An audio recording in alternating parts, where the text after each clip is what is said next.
Hello everyone, welcome to our channel. दोस्तों, आज हम लोग भिन्नों का जोड़ घटाव करना सीखेंगे। बहुत आसान है और जो एक कन्फ्यूजन है उसको भी दूर करने की कोशिश करेंगे। और ये जो कन्फ्यूजन है वो ट्रिक के साथ आता है, ठीक है।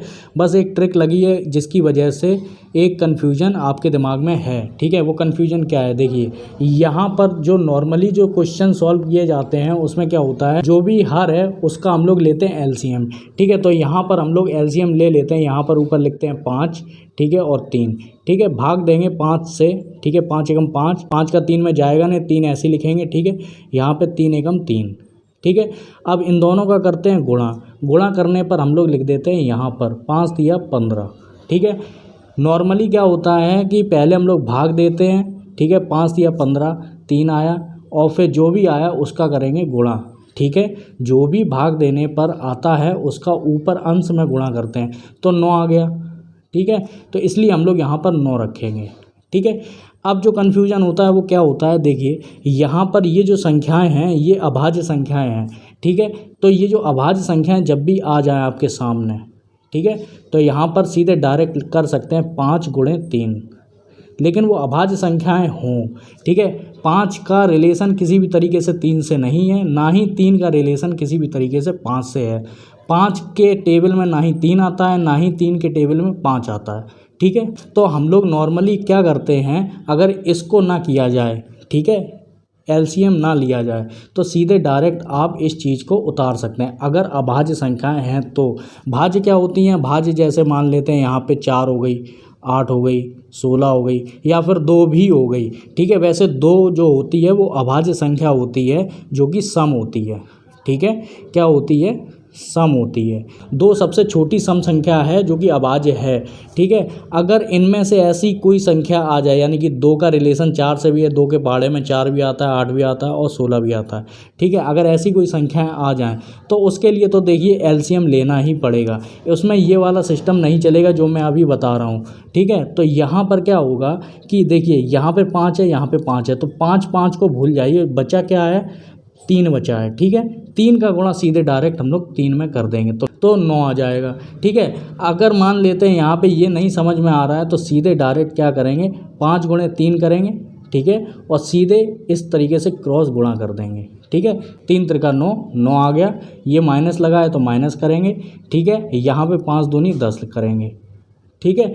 भाग और गुणा करने की ज़रूरत नहीं है अगर अभाज्य संख्याएं हैं तो, ठीक है। तो बस ये छोटी सी ट्रिक लगी हुई है और कुछ नहीं। और समझना है तो देखिए यहाँ पे 5 या 15, 3 आया, ठीक है। तो यहाँ पे 3 बचा हुआ है, ठीक है, इसीलिए यहाँ पे गुणा हुआ है, ठीक है ना। इसी तरीके से क्या करेंगे, 3 पचे 15 यानी कि 5 आया, ठीक है, और 5 का गुणा 2 में करेंगे, ठीक है। तो सीधे डायरेक्ट क्यों ना कर दिया जाए। तो इसी तरीके से ज़्यादा कुछ इसमें समझने की बात नहीं है, बस यही है, ठीक है। तो यहाँ पर क्या है, -1/15 आ जाएगा। बाद में इसे गुणा कर लीजिए तो 15 लिख दीजिए, ठीक है। अब ये वाला देख लेते हैं, यहाँ पर क्या है, यहाँ पर 5 गुणे 3 करेंगे, ठीक है। यहाँ पर क्या करेंगे, देखिए ये सब गुणा भाग करने की ज़रूरत नहीं है, सीधे डायरेक्ट क्रॉस गुणा कर देंगे, ठीक है। तो यहाँ पर 5 है तो 5 भूल जाएंगे, या फिर ऐसे देख लेंगे, यहाँ पे 5 है, यहाँ पे 5 है, 3 बचा है, 3 का गुणा सीधे ऊपर करेंगे, ठीक है। यहाँ पर 3 है, यहाँ पर 3 है, 3 भूल जाइए, यहाँ पे 5 बचा हुआ है, 5 का गुणा 2 में कर देंगे, ठीक है। नहीं करना है तो देखिए क्रॉस गुणा कर दीजिए, तो सबसे पहले कौन सा गुणा होगा, ये वाला होगा, ठीक है। तो 9 आ जाएगा, प्लस लिखा है तो यहाँ पे प्लस कर देंगे, ठीक है।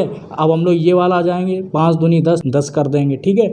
तो इसी तरीके से क्या हो जाएगा, 19/15 हो जाएगा, ठीक है। आपको समझने के लिए एक और क्वेश्चन लगा देते हैं। यहाँ पर मान लेते हैं कोई संख्या है जैसे कि 5/17 कर देते हैं, ठीक है, और यहाँ पर कर देते हैं प्लस, ठीक है, और यहाँ पर करेंगे 7 कर देंगे 7, 3 कर देते हैं, ठीक है। ये भी अभाज्य संख्या है, ये भी अभाज्य संख्या है, ना ही 17 का 3 से रिलेशन है, ना ही 3 का 17 से रिलेशन है किसी भी तरीके का। तो क्या करेंगे, एलसीएम लेने की ज़रूरत नहीं है, सीधे डायरेक्ट सबसे पहले हम लोग 17 गुणे 3 कर देंगे, ठीक है। अब इसके बाद क्या होगा, 17 17 मिल रहा है, 3 बचा है तो 3 का हम लोग गुणा 5 में कर देंगे। नहीं समझ में आ रहा है तो सीधे क्रॉस गुणा कर देंगे, 5 दिया 15, ठीक है। ये प्लस है तो यहाँ पे प्लस कर देंगे, ठीक है। इसी तरीके से इसका गुणा इससे करेंगे, यानी कि 17 7 कितना हो जाएगा, 119 हो जाएगा, ठीक है। तो यहाँ पर क्या करेंगे 119 कर देंगे, ठीक है। इसे हम लोग जोड़ लेंगे, तो जोड़ने के बाद कितना आ जाएगा 9 और 5 कितना हो गया 14, यहाँ से लगा 1, यहाँ पे 3 आ जाएगा और यहाँ पर 1 आ जाएगा। बटे लगाएंगे, 57 या 51 होता है, यहाँ पे 51 आ जाएगा, ठीक है। तो यही आपका आंसर हो जाएगा, ठीक है। कहीं ना कहीं ये किसी से नहीं कटेंगे एक दूसरे से, ठीक है, किसी भी संख्या से नहीं कटेंगे, ठीक है। तो इसी तरीके से सवाल किया जाता है। अगर आपको किसी भी तरीके का कन्फ्यूजन है तो आप कमेंट बॉक्स में डाल सकते हैं। अगर आपको ये वीडियो समझ में आया है तो लाइक कर सकते हैं, सब्सक्राइब कर सकते हैं। पूरा वीडियो देखने के लिए आपका बहुत बहुत धन्यवाद।